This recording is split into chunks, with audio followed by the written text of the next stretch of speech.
গ্রামের মহিলারা তৈরি করছে ডাস্টার। স্কুল, কলেজ, মাদ্রাসা সহ বিভিন্ন শিক্ষা প্রতিষ্ঠানের ব্ল্যাকবোর্ড মোছার এই ডাস্টার কিভাবে তৈরি হয় আজ আপনারা সেটাই দেখবেন। তো ভিডিওটি কন্টিনিউ দেখতে থাকুন। প্রথমত কাঠগুলোকে একজন মিস্ত্রি একেবারে মসৃণ করে নেয়, যেটা আপনারা ভিডিওতে দেখতে পাচ্ছেন। এরপরে কি হবে আপনারা ধীরে ধীরে দেখবেন। তারপরে কাঠগুলো একটি নির্দিষ্ট সাইজে কেটে নেওয়া হচ্ছে, যেটা আপনারা ভিডিওতে দেখছেন। তৃতীয়ত একজন মহিলা সেই কাঠের উপর অনেকগুলো ফুটো করে নিচ্ছে মেশিনের সাহায্যে, দেখতে পাচ্ছেন আপনারা। এরপরে পাশে থাকা আরেকজন মহিলা, তার ভিতর আপনারা দেখছেন আমার হাতে এগুলো সবই পাট কালার করা।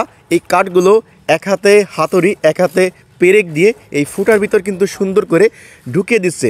এটাই কিন্তু শেষ ধাপ না, আরও বেশ কয়েকটি ধাপ আছে, তারপরেই কিন্তু তৈরি হয় এই ডাস্টার। তো আপনারা দেখতে থাকুন।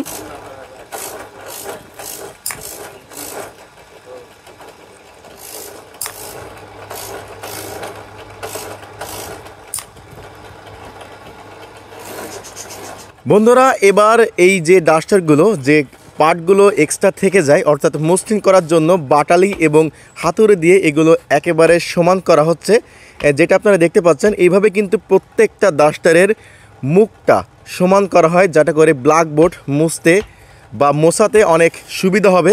তো দেখতে পাচ্ছেন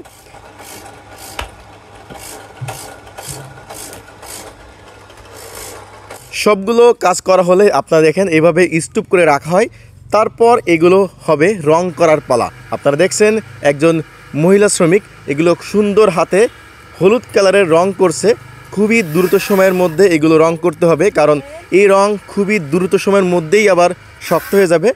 তো দেখতে পাচ্ছেন এগুলো রং করা হচ্ছে। এরপরেই কিন্তু শুকানোর পর কিভাবে কি করা হয় সেটাও আপনারা দেখবেন। এবার একেবারে শেষ ধাপে এগুলো যখন তৈরি হয়ে যায় তখনই কিন্তু বস্তা ভর্তি এইগুলো নিয়ে যাওয়া হয় বাজারে বিক্রির জন্য। বিভিন্ন পাইকাররা এগুলো কিনে নিয়ে যাবে।